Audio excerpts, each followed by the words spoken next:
శ్రీ సత్యనారాయణ స్వామి వ్రత కథ. పూర్వమొకప్పుడు సౌనకాది మహామునులు కొందరు నైమిసారణ్యమున కూడియున్నవారై సూతమునిని చూసి ఇట్లడిగిరి. ఏ వ్రతము చేసినా ఏ తపస్సు చేసినా కోరిన ఫలములు సిద్ధించునో అట్టి దానిని తెలుపుము అని మహామునులు సూతుల వారిని కోరిరి. అందులకు సూతముని, ఓ మునులారా, పూర్వమొకప్పుడు నారదుడు శ్రీ మహావిష్ణువును ఇదే విధముగా కోరగా శ్రీహరి ఆనతిచ్చిన విషయమును మీకు వివరించెదను, శ్రద్ధగా వినుడు అని ఇట్లు చెప్పసాగెను. పూర్వమొకప్పుడు నారద మహాముని సకల లోకముల తిరుగుచూ మార్గదేశమున భూలోకమునకు వచ్చెను. నారద మహాముని భూలోకమున మానవులు పడుతున్న కష్టములను చూచి వీరికి ఈ కష్టములు ఎట్లు తొలగును అని ఆలోచించుచు విష్ణులోకమునకు వెళ్ళెను. నారద మహాముని విష్ణులోకంలో చతుర్భుజుండును, తెల్లని శరీర ఛాయ గలవాడును, శంఖము చక్రము గదా పద్మము మొదలగు అలంకారములు కలవాడును అగు శ్రీహరిని చూసి ప్రార్థించెను.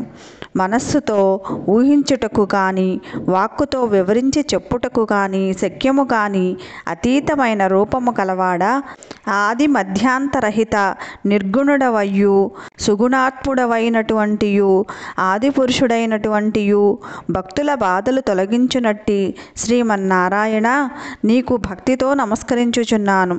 శ్రీహరి ఆ స్తోత్రమును విని నారద మహామునితో ఇట్లనెను. ఓ నారద మహాముని, నీవు వచ్చిన కారణమేమి? నీ కోరిక తీర్చెదను, చెప్పుము అనెను. నారదుడు శ్రీ మహావిష్ణువును చూచి, జగద్రక్షక, భూలోకమున మానవులు నానా యోనులం బుట్టుచు నానా విధముల కష్టములు అనుభవించుచున్నారు. వారికి ఆ కష్టములు ఎట్లు తొలగును? అందుకే కదయ్యా ఉపాయము తెలిపి అనుగ్రహింపవే అని ప్రార్థించెను. అందులకు శ్రీహరి ఇట్లు చెప్పసాగెను. నారద మహాముని, నీవు లోకహితార్థమై చక్కని విషయము అడిగితివి. అందులకు ఒక వ్రతము కలదు. అది సత్యనారాయణ స్వామి వ్రతము. ఆ వ్రతమును భక్తి శ్రద్ధలతో ఆచరించిన వారు ఇహలోకమున సకలైశ్వర్యములు పొందినవారై పరమున మోక్షమును పొందుదురు. అది విని నారదుడు ఇట్లు అడుగుచున్నాడు. ఓ దామోదర, ఆ వ్రతము ఆచరించుట వలన ఏమి ఫలితము కలుగును? ఆ వ్రతం ఎటులా ఆచరించవలయును? దానిని ఇది వరకు ఎవరు ఆచరించితిరి? అది అంతయు సవివరముగా ఉపదేశింపుము అని కోరెను. అందులకు శ్రీహరి ఇటుల చెప్పసాగెను. సత్యనారాయణ వ్రతము సకల దుఃఖములను నివారణ చేయును, సకల ఐశ్వర్యములు కలుగజేయును, సంతానము కలుగును, సర్వత్రా జయప్రదముగా ఉండును. ఈ వ్రతము వైశాఖ మాసమునందు గాని మాఘమాసమునందు గాని కార్తీక మాసమున గాని ఒక శుభదినంబున గాని ఆచరించవలయును. కష్టములు సంభవించినప్పుడు, దరిద్రముతో బాధపడుచున్నప్పుడును ఈ వ్రతము చేయుట మంచిది. ఏదైనా వివాదము కలిగినప్పుడు ఈ వ్రతము ఆచరించినచో అట్టి వివాదమున తప్పకు జయము కలుగును. సత్యనారాయణ వ్రతము పౌర్ణమి తిథి యందు కానీ ఏకాదశి నాడు కానీ రవి సంక్రమణ దినమున కానీ చేయవలెను.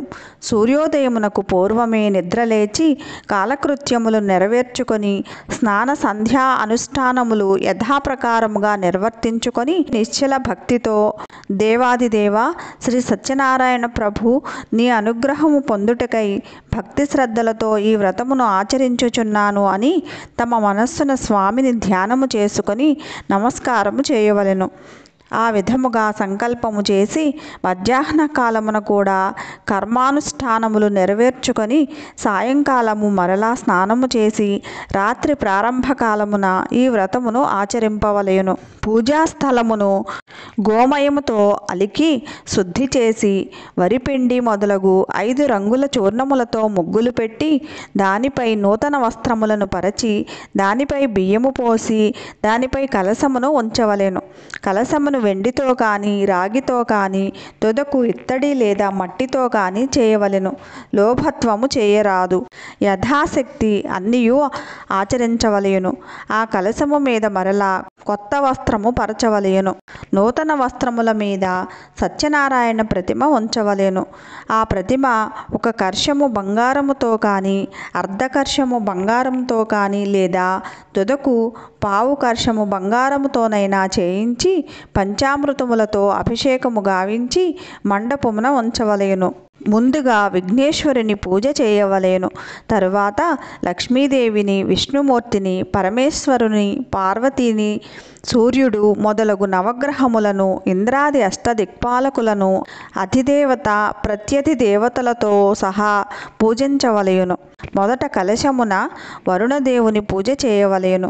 విఘ్నేశ్వరుడు మొదలగు 5 దేవతలను కలశమునకు ఉత్తరమున మంత్రములతో ఉదక సమాప్తిగా ప్రతిష్ఠించి పూజ చేయవలెను. తరువాత అష్టదిక్పాలకులను తూర్పు మొదలగు 8 దిక్కులయందు ప్రతిష్ఠించి పూజ చేయవలెను. పిదప సత్యనారాయణ స్వామిని కలశం మీద పూజ చేయవలెను. 4 వర్ణముల వారును, స్త్రీలు, పురుషులు కూడా ఈ వ్రతమును ఆచరించవలెను. బ్రాహ్మణులు కానివారు పౌరాణికముగనే వ్రతము ఆచరించవలెను. తుదకు ఏ దినమైనను సాయంకాలము ఈ వ్రతము ఆచరించవలెను. వ్రతమును చేయువారు బ్రాహ్మణులను, బంధువులను పిలుచుకొని వచ్చి చేయవలెను. అరటి పండ్లు, ఆవు నెయ్యి, ఆవు పాలు, గోధుమ నూక, అది లేనిచో బియ్యము నూక, చక్కెర లేనిచో బెల్లము, ఇవి అన్నియూ సమానముగా అనగా సేరుంపావు చొప్పున చేర్చి ప్రసాదము తయారు చేసి స్వామికి నివేదన చేయవలెను. ఆ విధముగా నైవేద్యములు జరిగించి పిమ్మట బ్రాహ్మణులకు యథాశక్తి దక్షిణలిచ్చి కథ శ్రద్ధగా విని బంధుమిత్రాదులతోడను బ్రాహ్మణులతోడను కలిపి భోజనము చేయవలెను. సత్యనారాయణ స్వామికి ప్రీతిగా నృత్య గీతాదికములను జరిగించవలెను. ఇది భూలోకమున కలియుగమునందు ఇష్టకామితార్థములను పొందుటకు మిక్కిలి సులభమైన మార్గము.